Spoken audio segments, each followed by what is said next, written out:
ये बेरहम गैंगस्टर इस लड़के को बुरी तरह मारने के बाद इसे ड्रग्स की हैवी डोजेस देते हैं ताकि इसे नशे की लत लग जाए और ये एक जिंदा लाश बन के रह जाए। आखिर में वो इसकी टांगों को जला डालते हैं। वो ये सब इसलिए कर रहे थे क्योंकि इस लड़के के पास बहुत से राज हैं। लेकिन कैंगसू सिर्फ एक साल में एक पावरफुल कमबैक करता है और अपने दुश्मनों से बदला लेता है। वैसे इसके दुश्मन हैं कौन? यही गैंगस्टर्स, या इन्होंने ये सब किसी के कहने पर किया? ये हम कहानी में आगे जानेंगे। तो कैंगसू 28 साल का एक सीधा साधा लड़का जो एक कैब ड्राइवर था। एक रात वो एक पैसेंजर को इसके डेस्टिनेशन पर उतारता है। ये आदमी कैंगसू को बहुत ही ज्यादा टिप देता है। कैंगसू इतने सारे पैसे देखकर हैरान भी था और खुश भी। ये आदमी कैंगसू से कहता है मुझे वापस भी जाना है, अगर तुम थोड़ा वेट कर सको मैं बच्चों का चेहरा देख कर आता हूँ। कैंगसू इस पर राजी था। फिर वो आदमी बड़ी अपनायत से 2 बोतलें आगे रखता है, एक खुद पीता है और एक कैंगसू को पीने का कहता है। इसका अंदाज ऐसा था कि कैंगसू इसे इनकार नहीं कर पाता और इसे आम सा दारू समझकर पी लेता है। इसके बाद वो आदमी यहाँ से चला जाता है। थोड़ी ही देर में कैंगसू की हालत खराब होने लगती है। लेकिन फिर कुछ ऐसा होता है कि कैंगसू ने कभी सोचा भी नहीं होगा। कुछ पुलिस एजेंट्स अचानक इसे गाड़ी से निकालकर हथकड़ी लगाने लगते हैं और कहते हैं कि आपको ड्रग्स रखने और इस्तेमाल करने के जुर्म में अरेस्ट किया जाता है।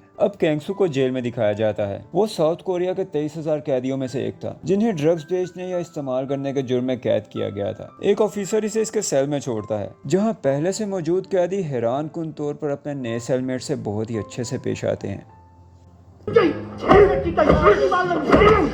कैंगसू को लगने लगा था कि अब तो उसकी जिंदगी खत्म, न जाने कब तक उसे जेल में सड़ना पड़ेगा। लेकिन यहाँ एंट्री होती है प्रोसिक्यूटर कू की। साउथ कोरिया में लगभग 2500 प्रोसिक्यूटर्स हैं, जिनमें से सिर्फ 1% ही चीफ प्रोसिक्यूटर बन पाते हैं और बाकी के 99% जॉब के 10 साल पूरे करने के बाद घर को जाते हैं। कू भी उन्हीं में से एक आम सा प्रोसिक्यूटर था, लेकिन वो किसी भी तरह टॉप 1% में जाना चाहता था। खैर वो जेल में इन्वेस्टिगेशन कर रहा था कि उसी दौरान एक कॉकरोच उसके टेबल पर आ जाता है। वो इसे मारने के लिए इसके पीछे भागता है, लेकिन क्रोच इससे बचकर अपने ठिकाने में जा छुपता है जहां और भी बहुत से कॉकरोच थे। यहाँ कू को आइडिया आता है कि एक एक ड्रगी को इन्वेस्टिगेट करने और उन्हें सजाएं देने से कुछ नहीं होगा। अगर उसे ऊपर जाना है तो उसे कुछ बड़ा करना पड़ेगा। वो जेल में किसी ऐसे कैदी को ढूंढने लगता है जो उसके काम आ सके कि तभी उसकी नजर कैंगसू की फाइल पर पड़ती है। कू कैंगसू को देखते ही पहचान गया था कि ये कोई ड्रगी नहीं है। वो इसके सामने इसकी दी हुई स्टेटमेंट पढ़ता है कि तुम्हारा कस्टमर जानता था कि पुलिस उसका पीछा कर रही है, तो तुम्हें फंसाकर खुद वहां से बच निकला और तुम ट्रैप हो गए। कैंगसू कहता है जी जी जी जी बिल्कुल बिल्कुल बिल्कुल सर, ऐसा ही हुआ था। कू इसे एक पेपर देता है जिस पर लिखे कैदियों के नामों और इनकी डिटेल्स को याद करने का कहता है। कैंगसू की याददाश्त बहुत अच्छी थी। वो थोड़ी ही देर में इन सारे नामों को रट लेता है। कू खुश था कि उसे उसके काम का आदमी मिल गया है। वो इसे बोर्ड पर एक डायग्राम दिखाता है जहाँ कुछ कैदियों के नाम दर्ज थे और बाकी खाने खाली थे। कू इसे कहता है कि अगर तुम जेल में ड्रग सप्लाई करने वाले नेटवर्क को पकड़ने में मेरी मदद करो तो मैं तुम्हारी सजा बहुत कम कर दूंगा। तो कैंगसू कू के लिए काम करना शुरू करता है। इस ग्रुप का एक खास आदमी इसी के सेल में रहता था। कैंगसू उसकी हमदर्दी हासिल करने के लिए उसके दुश्मनों से लड़ता है, मारे खाता है, उसकी खूब हिदमत करता है ताकि वो इसके करीब रह सके। और यूं इंटेलिजेंस इकट्ठे करते हुए कैंगसू जेल में इस पूरे नेटवर्क का पता लगा लेता है। जब तक गैंग मेंबर्स को ये सारी कहानी पता चलती है तो कू कैंगसू को उस जेल से निकलवा चुका था। लेकिन यहाँ सबसे ज्यादा फायदा तो कू को हुआ था क्योंकि इसे प्रमोट कर दिया गया था और अब इसके पास एक ऑफिस भी था। एक रात कैंगसू कू के ऑफिस में था। कू कैंगसू को अपनी कहानी सुनाता है कि कैसे उसकी बहन ने बड़ी मुश्किल से इसकी परवरिश की। शायद वो इन बातों से कैंगसू की हमदर्दी हासिल करना चाहता था। कैंगसू इसकी बहुत ही रिस्पेक्ट करता था। वो इसे कहता है कि आप मुझे अपने छोटे भाइयों की तरह समझे, जिस पर कू हाँ में सर हिलाता है। कू पूछता है अब तुम जेल से जाने के बाद क्या करने वाले हो? कैंगसू कहता है कुछ भी बेसिक सा छोटा मोटा काम करके गुजारा करूंगा। कू इसे मशवरा देता है कि तुम एक स्निच बन जाओ क्योंकि तुम बहुत ही समझदार हो और इस काम में तुम्हें पैसों की तो बिल्कुल भी कमी नहीं होने वाली। मेरी पोस्टिंग भी एक दूसरे एरिया में हो रही है तो तुम साथ में मेरे लिए भी काम करते रहना। अब स्निच एक ऐसे आदमी को कहते हैं जो कि पैसे के बदले लॉ एनफोर्समेंट को इंटेलिजेंस प्रोवाइड करता है या इन्वेस्टिगेशन करने में इनकी मदद करता है। ये काम बहुत ही खतरनाक भी हो सकता है लेकिन इसमें पैसा अच्छा खासा है। कैंगसू को भी लगता है कि शायद वो ये काम कर सकता है और अब तो इसका एक प्रोसिक्यूटर के साथ लिंक भी है। लेकिन कू साथ में से वार्न करता है कि अगर इस दौरान तूने ड्रग यूज की तो तेरी जिंदगी खत्म। अब 3 साल बाद का वक्त दिखाया जाता है। कैंगसू हैरान कुन तौर पर स्निच के तौर तौर पर बहुत कामयाब रहा था। वो अपनी चालाकी और समझदारी से मुजरिमों से सच उगलवाने में बहुत माहिर था। इस अंदाज में इन्वेस्टिगेशन करता था कि सामने वाले को लगे जैसे ये पहले से ही सब जानता है। फिर कुछ पैसे और सजा में कमी जैसी ऑफर्स देकर इन्हें अपने साथ मिला देता। इसके बाद ड्रग गैंग्स में कुछ लिंक्स बनाता और इंफॉर्मेशन इकट्ठी करने के बाद लॉ एनफोर्समेंट यूनिट के साथ मिलकर बड़े गैंग्स को पकड़ने के लिए ऑपरेशन प्लान करता था। गैंग्सू के अब लॉ एनफोर्समेंट में भी लिंक्स हैं और अंडरवर्ल्ड में भी, और इस काम में उसे अच्छा रिवॉर्ड मिलता था जो इसकी गाड़ी और लाइफस्टाइल से भी दिखता है। इधर एक डिटेक्टिव पार्क को दिखाया जाता है जिसकी टीम ने एक ऐसी लड़की को रोका है जिसने ड्रग यूज कर रखी है, लेकिन वो गाड़ी से बाहर नहीं आती, तो डिटेक्टिव इसकी गाड़ी को घसीटकर पुलिस स्टेशन ले जाता है। इसका ड्रग टेस्ट पॉजिटिव आया था। ये एक एक्ट्रेस थी और कहती है कि मैंने अपना वेट लूज करने के लिए इस ड्रग को यूज किया था, और साथ में रोती ही चली जाती है। पार्क गुस्से में इसे बोलता है कि अगर अभी मैंने तुझे मीडिया के सामने कर दिया तो तेरा करियर तबाह हो जाएगा, जिस पर ये और ज्यादा रोने लगती है। दरअसल इसके फोन में एक पिक्चर थी जहां एक प्रेसिडेंशियल कैंडिडेट बॉब भी इसके साथ था। हर पार्क इसे रिक्वेस्ट करता है कि देखो तुम्हारी वजह से कई दूसरी जिंदगियां बच सकती हैं, इसलिए तुम हमारा साथ दो और हम तुम पर कोई आंच नहीं आने देंगे। तो चोई इनकी मदद करने को तैयार हो जाती है। इधर कू कैंगसू को अपने साथ एक शानदार ऑफिस में लाता है। कैंगसू अपने मुंह बोले भाई की कामयाबी पर बहुत खुश था। कू इसे कहता है कि मैं कामयाब तो हो रहा हूँ, लेकिन मुझे गिरने का खौफ रहता है, क्योंकि कोई जितना ऊंचाई पर होता है वो उतना ही जोर से गिरता है। प्लीज तुम मेरे साथ ही रहना। और कैंगसू इसकी हमेशा मदद करते रहने का वादा करता है। फिर वो कू को एक खूबसूरत ब्रांडेड लाइटर गिफ्ट करता है, और वैसे ही लाइटर की एक कॉपी उसने अपने लिए भी खरीदी थी। अब वो कू को बताता है कि पिछले दिनों मैंने एक अमीर कंस्ट्रक्टर के बेटे को इन्वेस्टिगेट किया। उसके पास से मुझे नई किस्म का ये पावरफुल ब्लू पाउडर मिला है। ये मार्केट में एक नई प्रोडक्ट है और इतनी महंगी कि इसे सिर्फ अमीर लोग यूज करते हैं। अगर हम इसके डीलर को पकड़कर इसके यूजर्स तक पहुंच पाए तो आपकी स्पेशल प्रोसिक्यूटर डिवीजन में एंट्री बहुत आसान हो जाएगी, और यकीनन खुद कैंगसू को भी इससे बहुत ज्यादा प्रॉफिट मिलेगा। अब बॉस को दिखाया जाता है जो एक ड्रग डीलर है। वो अपनी पार्टनर लाला की फैक्ट्री से तैयार किया हुआ माल उठाने आता है। यहाँ इसका खास आदमी लाला के आदमियों से मारपीट करता है, फिर ये माल उठाकर निकल लेते हैं। जब वो रास्ते में थे तो डिटेक्टिव उनका पीछा करने लगता है। अब कैंगसू से कांटेक्ट करता है कि पुलिस तेरा पीछा कर रही है, अगर बचना चाहता है तो मेरे बताए हुए रास्ते पर चलता जा। बॉस को भी कोई दूसरा रास्ता नजर नहीं आ रहा, इसलिए वो कैंगसू को अपना हमदर्द समझकर इसकी बात मान लेता है। कैंगसू रास्ते में डिटेक्टिव को भी ब्लॉक करने की कोशिश करता है ताकि बॉस को भागने का टाइम मिल सके। अब बॉस एक सबवे स्टेशन पर पहुंच जाता है। डिटेक्टिव भी इसका पीछा करते हुए यहाँ पहुंच गया था, तो बॉस एक टूटा हुआ कांच अपनी गर्दन पर रखकर डिटेक्टिव को दूर रहने का कहता है। अब स्टेशन पर एक ट्रेन रुकती है जहां से कू अपने आदमियों के साथ निकलता है और बॉस को पकड़ लेते हैं। डिटेक्टिव को बहुत गुस्सा आता है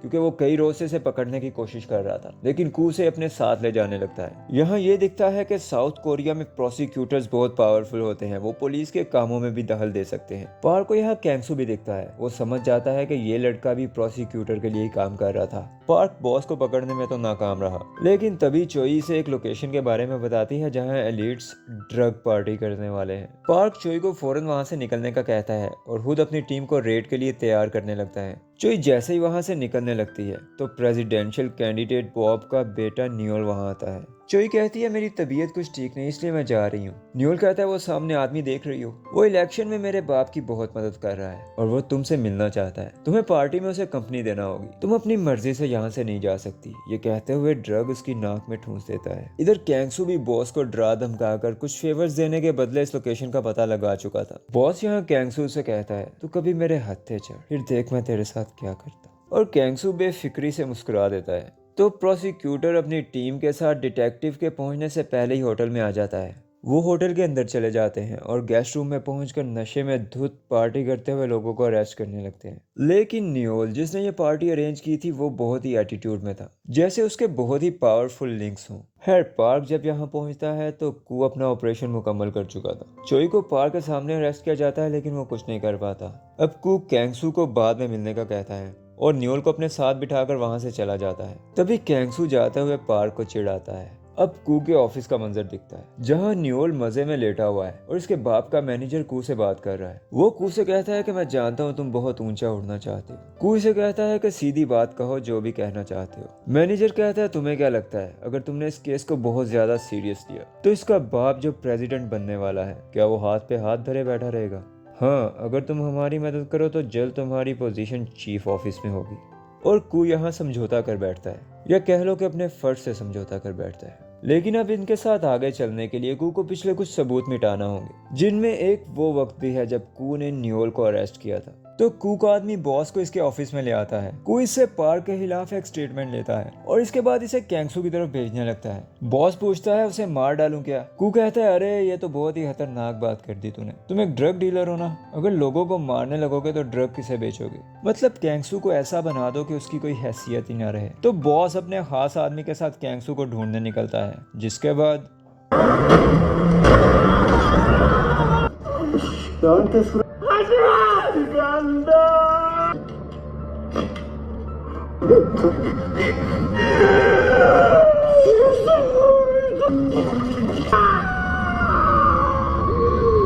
इधर प्रोसिक्यूटर के आदमी पार्क को भी ड्रग गैंग से पैसा लेने के इल्जाम में अरेस्ट करने आते हैं। सो अब कैंगसू का एक दोस्त मासूम शैतान इसके काम आता है। वो नशा छुड़ाने में कैंगसू की मदद कर रहा था। उसने अपने क्लब के एक खुफिया कमरे में इसे कैद कर रखा था। तो अपनी ख्वाहिश और जज्बे और एक अच्छे दोस्त की मदद की वजह से कैंगसू सिर्फ 1 साल में अपनी नॉर्मल कंडीशन में आ चुका था। इधर पार्क पर भी ड्रग डीलर से पैसा लेने का इल्जाम साबित नहीं हुआ, तो इसे रिहा किया जाने लगता है। वो जज से पूछता है कि क्या किसी गैंगस्टर के इल्जाम पर मैं भी किसी प्रोसिक्यूटर को कैद कर सकता हूँ, लेकिन जज इसकी इस बात का जवाब नहीं देती। ये पार्क की सिस्टम में एक खराबी की तरफ इशारा था, जहां प्रोसिक्यूटर को बहुत ही ज्यादा अथॉरिटी दी गई है। पार्क अपनी फैमिली के साथ यहाँ से जाने लगता है। तभी एक अपोजिशन पार्टी की सेनेटर इसे रोकती है कि सर हमें पता चला है 1 साल पहले पार्टी में बॉब का बेटा न्योल भी था, क्या आप इस बारे में हमें कुछ बता सकते हैं? लेकिन पार्क इसकी बात का जवाब दिए बिना यहाँ से चला जाता है। इधर इलेक्शन में सिर्फ 1 महीना बाकी है। कू जो अब एक चीफ प्रोसिक्यूटर बन चुका है, पूरी तरह बॉब की पार्टी का साथ दे रहा है। एक इलेक्शन कैंपेन के दौरान वो न्योल से मिलता है। न्योल अपोजिशन पार्टी की सेनेटर से रिलेटेड इसे एक आर्टिकल दिखाता है जो न्योल पर ड्रग्स का इल्जाम साबित करने पर लगी हुई थी। न्योल कू से कहता है ये हमारे इलेक्शन कैंपेन को खराब कर सकती है, लेकिन कू के पास हमेशा की तरह इसके लिए भी एक प्लान था।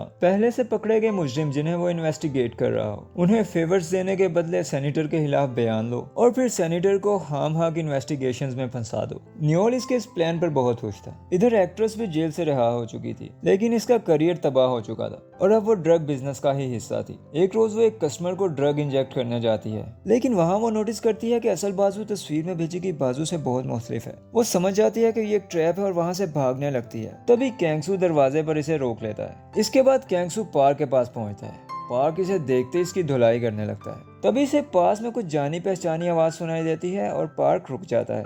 अब कैंगसू, पार्क और चोई कैंगसू के दोस्त फिल्म के क्लब में थे। पार्क चोई से कहता है कि तुमने अब तक ड्रग्स छोड़ी नहीं। चोई कहती है आपका ही करम है जनाब, अब जेल जाने के बाद मैं एक्टिंग करने से तो रही और बाहर आने पर ड्रग्स के अलावा किसी ने मुझसे कांटेक्ट नहीं किया। अब यहाँ कैंगसू आता है और पार्क को सारा किस्सा सुनाता है। कैंगसू अपने दुश्मनों से बदला लेना चाहता था, लेकिन पार्क को नहीं लगता कि वो उनका कुछ भी बिगाड़ पाएंगे। कैंगसू कहता है कि जब कू ने न्योल को अरेस्ट किया था तो मैंने अपने सीक्रेट ग्लासेस से उनकी वीडियो बनाई थी, लेकिन मुझे मारने के बाद वो ग्लासेस बॉस अपने साथ ले गया था। तो कू के खिलाफ सबूत हासिल करने के लिए हम लाला की मदद से बॉस तक पहुंच सकते हैं। चोई बताती है कि पहले ही जैसी एक लेविश पार्टी का इनविटेशन मुझे दोबारा मिला है। हमारे पास एक और मौका भी है कि हम न्योल की नशा करते हुए वीडियो बना सकें। पार्क को अब कुछ उम्मीद दिखाई देने लगी थी और वो प्लान करने लगते हैं कि तभी कैंगसू का दोस्त लिम अंदर आ जाता है। पार्क कहता है ये शैतान ड्रग ट्रैफिकर तेरे आसपास क्यों घूम रहे हैं? कैंगसू जवाब दिए बिना कहता है तो चलो प्लान शुरू करते हैं। तो अब ये लोग लाला के पास पहुंचते हैं, जो खतरा भांप कर वहां से भागने लगती है, लेकिन पार्क इसे रोक लेता है। अब एक तो पार्क इसे अरेस्ट करने की धमकी देता है, लेकिन बड़ी वजह ये थी कि लाला का बॉस से फड्डा चल रहा था। बॉस जापान में एक बड़ी ड्रग डील में से लाला को आउट करके परचेजर के साथ डायरेक्ट हो चुका था, जिस पर लाला उससे गुस्सा थी और उससे बदला लेना चाहती थी। इसलिए वो कैंगसू और पार्क का साथ देती है और जापान के लिए जाने वाली शिपमेंट का पता लगवा देती है। इधर चोई भी वीडियो रिकॉर्डिंग के लिए अपने बैग में खुफिया तरीके से फोन फिक्स करवाती है। पार्क कहता है तुम्हें सब बहुत एहतियात से करना होगा, अगर कोई मसला हो तो फौरन मुझे कांटेक्ट करना। चोई कहती है 1 साल पहले भी तुमने बिल्कुल ऐसा ही कहा था। खैर इस बार मैं जो भी कर रही हूँ अपनी मर्जी से कर रही हूँ। तो चोई लिम के साथ पार्टी के लिए निकलती है और कैंगसू पार्क के साथ लाला की दी हुई लोकेशन पर पहुंचता है। यहाँ उसे बॉस और उसका खास आदमी दिख जाते हैं। पार्क इनका पीछा करते हुए रेस्टोरेंट के अंदर जाता है और कैंगसू कंटेनर से ड्रग निकालने की कोशिश करने लगता है। बॉस के आदमी पार्क पर अटैक कर देते हैं। इनके बीच लड़ाई चल रही थी कि बॉस मौका पाकर वहां से निकल जाता है, लेकिन बाहर निकल कर देखता है कि ड्रग्स वाले ट्रक में से ईल्ड जमीन पर बिखरी पड़ी है। वो फौरन से अंदर जाता है जहाँ कैंगसू ड्रग्स निकालने की कोशिश कर रहा था। बॉस कैंगसू पर अटैक कर देता है, लेकिन कैंगसू भी अब पहले की तरह बर्गर बॉय नहीं था। इधर पार्क भी नीचे आ चुका था और ये लोग बॉस को पकड़कर इससे वीडियो हासिल कर लेते हैं। दूसरी तरफ चोई भी यॉच पर पहुंच चुकी थी। यहाँ चेकिंग के दौरान गार्ड्स इसके बैग में से फोन निकाल लेते हैं हैं और चोई बैग के अंदर लगा खुफिया फोन अपने साथ अंदर ले जाने में कामयाब हो जाती है। पार्टी के दौरान न्योल की वीडियो बनाने के बाद वो अपने बाहर खड़े साथी को ओके का मैसेज करती है और वहां से निकलने की तैयारी करने लगती है। मैसेज मिलने के बाद बाहर खड़ा लिम प्लान के मुताबिक पुलिस को इन्फॉर्म करता है कि यहाँ यॉच में कुछ लोग ड्रग्स यूज कर रहे हैं। इधर पार्क बॉस को पुलिस स्टेशन में ला चुका था, लेकिन अंदर जाने से पहले कैंगसू से पूछता है कि तुझे किसने मुझे नशे पर लगाने का कहा। बॉस कहता है मैंने तेरे साथ वो किया जो प्रोसिक्यूटर कू चाहता था। कैंगसू का शक यकीन में बदल चुका था, वो इस पर मुस्कुराता है। अब पार्क बॉस को ड्रग्स के साथ अरेस्ट करवाता है और कहता है मैं थोड़ी देर में आता हूँ, इस केस को मैं खुद देखूंगा। यहाँ इसका एक साथी ऑफिसर थोड़ा कंफ्यूज लग रहा था। इधर कू अपने ऑफिस में न्यूज देख रहा था। वो खुश था कि कैसे उसने सेनेटर को अपने जाल में फंसाया। तभी इसका खास आदमी आकर इसे बताता है कि सर हमें इंटेलिजेंस मिली है, किसी ने पुलिस को एक यॉच पर ड्रग यूज होने की रिपोर्ट करवाई है। कू यॉच की लोकेशन से समझ जाता है कि ये न्योल ही है। वो फौरन इसे कॉल करता है और पार्टी खत्म करके वहां से निकलने का कहता है। इसके बाद पार्क का साथी ऑफिसर कू को कांटेक्ट करता है। वो बताता है कि पार्क ने बॉस को ड्रग्स के साथ अरेस्ट कर लिया है। मुझे एक फुटेज मिली है जिसमें पार्क कैंगसू के साथ था। कू को यकीन नहीं होता। वो इससे दोबारा पूछता है क्या कहा, कैंगसू के साथ? ऑफिसर कहता है हाँ, पार्क कैंगसू और वो एक्ट्रेस चोई एक साथ थे।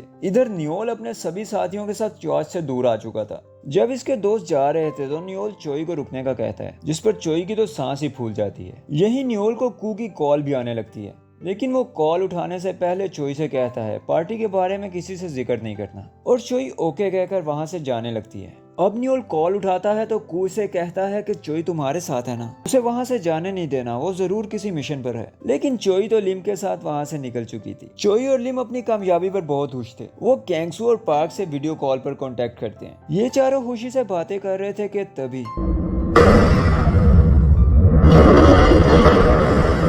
कातिल जख्मी चोई का सांस रोककर इसे मार डालता है और इसका फोन साथ ले जाने लगता है। पार्क और कैंगसू जब इस जगह पहुंचते हैं तो गाड़ी को आग लगा दी गई थी। अब ये दोनों रात में बहुत दुखी थे क्योंकि इनके बहुत ही प्यारे साथी शायद इन्हीं की वजह से मारे जा चुके थे, लेकिन अब ये बदला लेने की ठान लेते हैं। इधर न्योल कू को चोई का फोन दिखाता है और कहता है तुमने तो कहा था कैंगसू को ठिकाने लगा चुके हो, ये देखो वो तो चोई से राब्ते में था। कू कहता है सॉरी, न जाने वो कैसे बच निकला। फिर गुस्से से चिल्ला उठता है तुम इलेक्शन तक अपनी छिछोरी हरकतों से बाज नहीं रह सकते क्या? याद रखो साउथ कोरिया में प्रोसिक्यूटर इतना पावरफुल है कि वो प्रेसिडेंट को बनाता और गिराता है। न्योल को उसकी औकात दिखाने के बाद वो थोड़ा ठंडा पड़ता है और सॉरी कहकर वहां से चला जाता है। अब कैंगसू कू को वीडियो सेंड करता है, जिसके बाद कू इसे मिलने जाता है। कैंगसू कहता है मैंने तुझे अपना भाई समझा, कोई अपने छोटे भाई के साथ ऐसे करता है भला? कू अपने किए पर शर्मिंदा नहीं था, बल्कि झूठ बोल के बात को टालने की कोशिश करता है और न्योल पर बनाई हुई वीडियो इसे दे देने का कहता है। लेकिन कैंगसू तो सब जानता था। आखिर कू कहता है कि मैंने सब अपना मकसद हासिल करने के लिए किया, वरना आज भी तेरे जैसे कॉकरोचेस के पीछे भाग रहा होता। इस पर कैंगसू बहुत दुखी होता है और कहता है अब देख मैं तेरे साथ क्या करता हूँ।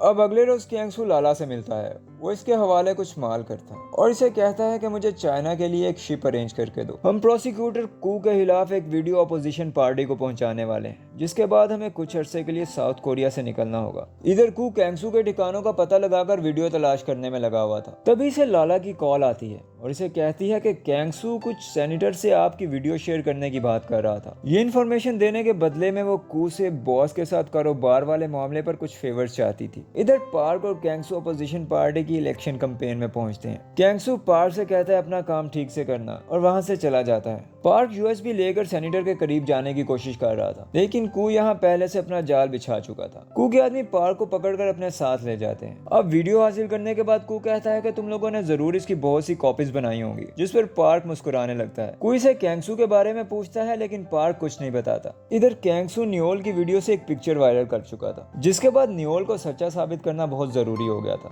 अब न्योल को प्रोसिक्यूटर ऑफिस में यूरिन टेस्ट के लिए लाया जाता है। न्योल यहाँ बहुत घबराया हुआ था कि अब तो वो फंसेगा, लेकिन यहाँ कू का खास आदमी, जिसकी ड्यूटी विक्टिम से सैंपल कलेक्ट करना थी, वो अपने पास से यूरिन का एक पैकेट न्योल को दे देता है। इस काम से फारिग होकर कू पार्क के पास जाता है। पार्क के कोऑपरेट ना करने पर वो उसे इसकी फैमिली की एक वीडियो दिखाता है। मतलब अगर पार्क कुछ ना बताता तो इसकी फैमिली खतरे में थी, क्योंकि इस पोजीशन में कू किसी भी हद तक जाने को तैयार था। अब पार्क बेबस है। वो कू से लाइटर लेकर सिगरेट लगाता है और एक पेपर पर कैंगसू की लोकेशन लिख देता है। कू ये लोकेशन बॉस को बताता है और इस बार कैंगसू को खत्म कर देने का कहता है। इसके बाद कू न्योल के साथ अपने ऑफिस में था। न्योल कू से बहुत ही खुश था जैसे उसने सारे मामले को संभाला। वो इसे लाइटर लेके एक सिगरेट लगाता है। अब कू इसे बताने लगता है कि ये यूरन मेरे स्टूडेंट के बेटे का था। अब तक रिपोर्ट नेगेटिव आ चुकी है, मतलब ड्रग्स यूज करने का कोई सबूत नहीं, और इलेक्शन में सिर्फ एक हफ्ता बाकी है। अपोजिशन कुछ करना भी चाहे तो नहीं कर पाएगी, और इलेक्शन के बाद तो सब अपने हाथ में है। तभी यहाँ इनके पॉलिटिकल गेस्ट आ जाते हैं। ये उनके साथ गपशप लगाने लगते हैं। इधर बॉस अपने आदमी के साथ कैंगसू की लोकेशन पर पहुंच चुका है। वो धीरे से कैंगसू की गाड़ी का दरवाजा खोलते हैं कि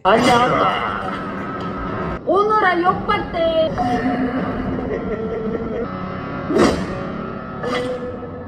इधर कू के ऑफिस में सभी लोग प्रेसिडेंशियल कैंडिडेट्स की डिबेट देख रहे थे। न्योल का बाप बड़े अंदाज से कहता है कि अगर मेरे बेटे पर ड्रग यूजेज साबित हो जाए तो मैं खुद ही इलेक्शन से बाहर हो जाऊंगा। तभी चैनल पर ब्रेकिंग न्यूज अलर्ट आती है। होस्ट कहता है सॉरी आपको इंटरप्ट कर रहा हूँ। सोशल मीडिया पर एक वीडियो बड़ी तेजी से वायरल हो रही है। डिबेट रोककर सभी पहले उस वीडियो को देखते हैं, और ये वीडियो उस बातचीत की रिकॉर्डिंग थी जो कुछ ही मिनट्स पहले न्योल और कू के बीच में हुई थी। यहाँ सब परेशान हो जाते हैं। इधर कमरे में कुछ समझ नहीं आ रहा कि ये रिकॉर्डिंग हो कहाँ से रही है, और ये अभी तक लाइव चल रही थी। तभी कू समझ जाता है कि सामने की बिल्डिंग पर कोई कैमरा लगाए खड़ा है। ये कैमरामैन कोई और नहीं, कैंगसू था।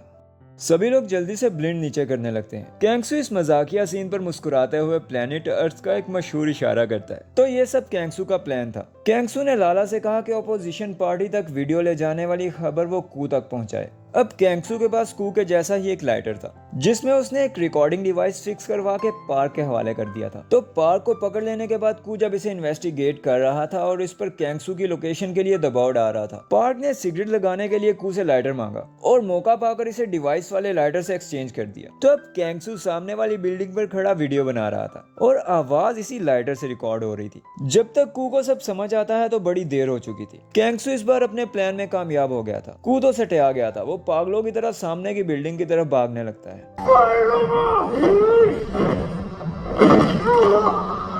कैंगसू यहाँ से कुछ भाव नहीं देता। वो चिल्लाता है कि क्या ही कमाल का व्यू है और अपना सामान उठाकर वहां से निकल लेता है। यहाँ बॉब गलती मानकर सिचुएशन को कंट्रोल करने की कोशिश कर रहा था, लेकिन वहाँ की पब्लिक हमारी तरह लीडर को आकर खुद को गुलाम थोड़ी समझती है। न्योल इस सारी सिचुएशन से परेशान अपने घर में बैठे ड्रग्स ले रहा था। पार्क यहाँ इसे अरेस्ट करने के लिए पहुंचता है, लेकिन न्योल खुद को नीचे गिराकर मार डालता है। इसके बाद कू को इसके ऑफिस में दिखाया जाता है, जहाँ एक कॉकरोच इसकी शर्ट में घुस गया था। तभी यहाँ कुछ एजेंट्स आते हैं और इसे अरेस्ट करके साथ ले जाने लगते हैं, और यही इस मूवी का एंड हो जाता है। आपको एक्सप्लेनेशन कैसी लगी कमेंट्स में जरूर बताएं, और अगर अच्छी लगी तो वीडियो को लाइक और दोस्तों के साथ जरूर शेयर करें। Thank you so much for watching.